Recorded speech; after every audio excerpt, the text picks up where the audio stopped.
मुजफ्फरनगर में हुए दंगों के सिलसिले में जांच की जो रिपोर्ट सामने आई उसमें ये कहा गया है कि 29 सितंबर 2013 को हुई इस महापंचायत के बाद से ही पश्चिमी उत्तर प्रदेश में सांप्रदायिक सौहार्द बिगड़ गया था और पश्चिमी उत्तर प्रदेश के इस इलाके के कई गांव दंगे की चपेट में आ गए थे। इन दंगों में दोनों पक्षों के कई लोगों के खिलाफ FIR भी दर्ज की गई, जिसमें भारतीय किसान यूनियन के नेताओं के नाम भी शामिल थे।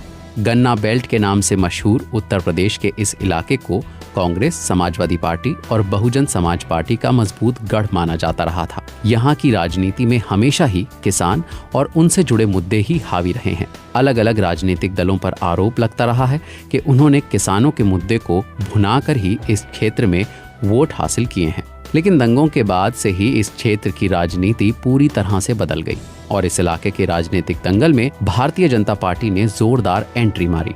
इतनी जोरदार कि इस इलाके के सबसे बड़े और मजबूत किसान माने जाने वाले चौधरी अजीत सिंह को भी हार का सामना करना पड़ा। दंगों से प्रभावित हुए गुलाम मोहम्मद जौला को किसान नेता महेंद्र सिंह टिकैत का बहुत करीबी माना जाता था। दंगों से आहत जौला ने खुद को भारतीय किसान यूनियन से अलग कर लिया और एक नया संगठन भारतीय किसान मजदूर मंच बना डाला। 8 साल के बाद 29 जनवरी 2021 को मुजफ्फरनगर के GIC मैदान में महापंचायत हुई, जो पश्चिमी उत्तर प्रदेश में होने वाली सबसे बड़ी महापंचायत थी। इसमें हजारों की संख्या में किसान और ग्रामीण जमा हुए। मंच पर महेंद्र सिंह टिकैत के करीबी रहे गुलाम मोहम्मद जौला भी मौजूद थे। किसान नेता चौधरी अजीत सिंह के पुत्र जयंत चौधरी मंच पर आते हैं और वो गुलाम मोहम्मद जौला के पैर छूकर प्रणाम करते हैं। नरेश टिकैत गुलाम मोहम्मद जौला को गले से लगा लेते हैं। महापंचायत को संबोधित करते हुए जौला वहां मौजूद किसान और जाट नेताओं से कहते हैं, जाटों ने 2 गलतियां कर डाली, एक चौधरी अजीत सिंह को हराया और दूसरा मुसलमानों पर हमला किया। गुलाम मोहम्मद जौला के इस बयान के बावजूद पूरी महापंचायत में सन्नाटा छाया रहा। किसी ने उनकी इस बात का विरोध नहीं किया। भारतीय किसान यूनियन के कुछ नेताओं ने BBC से कहा कि सन्नाटा इसलिए छा गया था क्योंकि महापंचायत में आए सभी जाट और किसान नेताओं का मानना था कि जो मोहम्मद जौला कह रहे थे वो सही था। लेकिन BKU के नेता मानते हैं कि जौला जो कह रहे थे उसकी नींव 2018 के जनवरी महीने में ही पड़ गई थी, जब गुलाम मोहम्मद जौला और नरेश टिकैत ने मिलकर जाटों और मुसलमानों को आपस में फिर जोड़ने की मुहिम शुरू की थी। जानकार कहते हैं पश्चिमी उत्तर प्रदेश के जाट और किसानों ने समाजवादी पार्टी, कांग्रेस और बहुजन समाज पार्टी से किनारा कर अपना राजनीतिक भविष्य भारतीय जनता पार्टी में तलाशना शुरू कर दिया था। देखते ही देखते टिकैत बंधुओं ने भी खुलकर खुद को इस नई राजनीति में ढालना शुरू कर दिया। नरेश टिकैत और राकेश टिकैत के करीबी BKU के कुछ नेताओं ने BBC से कहा, साल 2018 में गुलाम मोहम्मद जौला और नरेश टिकैत ने 20 सदस्यों की कमेटी बनाई थी, जिसने गांव-गांव जाकर मुसलमान और जाट किसानों से पुरानी बातों को भूलकर फिर से एकजुट होने के लिए मनाना शुरू किया था। इस कवायद के बावजूद दोनों ही पक्षों ने कभी एक दूसरे पर किसी राजनीतिक दल के पक्ष लेने या विरोध करने के लिए कोई दबाव नहीं डाला। ट्रैक्टर परेड के दौरान हुई हिंसा को लेकर अभी माहौल गर्म था ही कि इसी बीच पत्रकारों से बात करते हुए राकेश टिकैत भावुक हो गए। उनका ये वीडियो इस कदर वायरल हुआ कि जो किसान आंदोलन से चले गए थे वो लौट आए। इस बार वो लोग भी गाजीपुर बॉर्डर पहुंच रहे हैं जो पहले सीधे तौर पर आंदोलन में शामिल नहीं थे। ये लोग किसी एक धर्म या जाति के नहीं हैं। किसानों और आम गांव वालों के अलावा कई राजनीतिक हस्तियां भी किसान नेता राकेश टिकैत से मिलने गाजीपुर बॉर्डर पहुंची। मुलाकात करने वालों में अकाली दल के नेता और पंजाब के पूर्व उप मुख्यमंत्री सुखबीर बादल के अलावा उत्तर प्रदेश कांग्रेस के अध्यक्ष अजय कुमार लल्लू, जयंत चौधरी और दीपेंद्र सिंह हुड्डा भी शामिल थे। चौधरी अजीत सिंह के अलावा दिल्ली के मुख्यमंत्री अरविंद केजरीवाल, अखिलेश यादव और तेजस्वी यादव ने राकेश टिकैत से फोन पर बात कर अपना समर्थन देने की घोषणा की। तो क्या राकेश टिकैत दिल्ली की सरहदों पर किसानों का आंदोलन संचालित करने वाले संयुक्त किसान मोर्चा से अलग तरीका अपनाए हुए हैं? गाजीपुर बॉर्डर पर चल रहे किसानों के धरने के संयोजक आशीष मित्तल ऐसा नहीं मानते। BBC से बात करते हुए वो कहते हैं, शुरू में तो किसी नेता को मंच पर आने ही नहीं दिया गया था।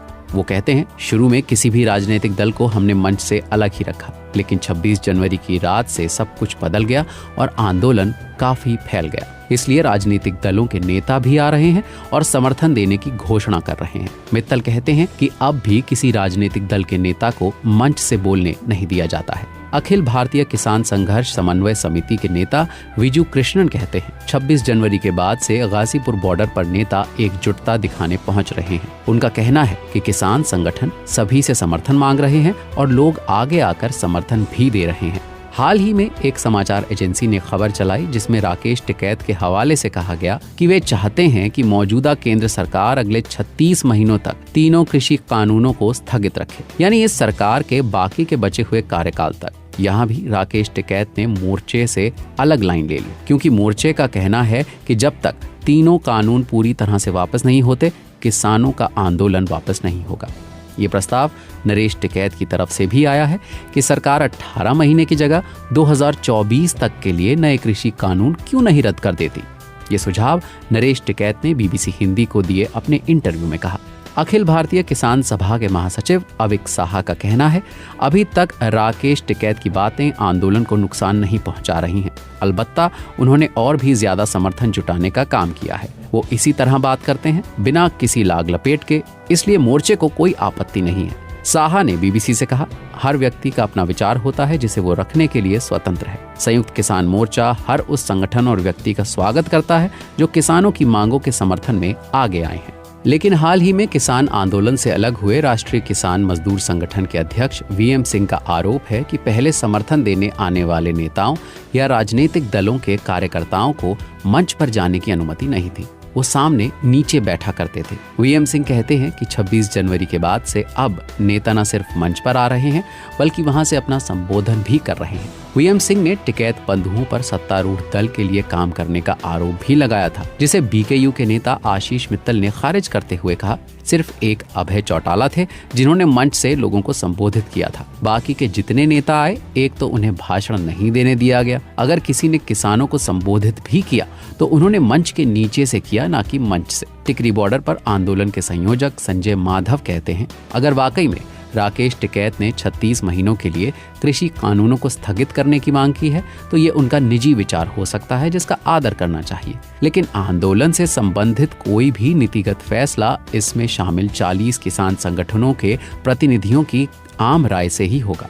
संयुक्त किसान मोर्चा के नेता चाहे जो कहें, ये बात तो सच है कि राकेश टिकैत किसान आंदोलन में काफी देर से शामिल हुए, लेकिन आज की तारीख में सबसे अधिक चर्चा में है। जानकार कहते हैं कि 26 जनवरी को जो कुछ हुआ उससे आंदोलन की छवि खराब हुई। ऐसा समय भी आया जब लगने लगा कि आंदोलन खत्म हो जाएगा, लेकिन वो राकेश टिकैत ही हैं जिन्होंने इसमें दोबारा जान फूंक दी। इसलिए वो जो करते हैं उस पर मोर्चा के नेताओं को फिलहाल ज्यादा आपत्ति नहीं है। वो कहते हैं कि राकेश टिकैत आंदोलन में काफी देर से शामिल हुए थे, लेकिन इस वक्त वही आंदोलन का सबसे बड़ा चेहरा बन गए हैं।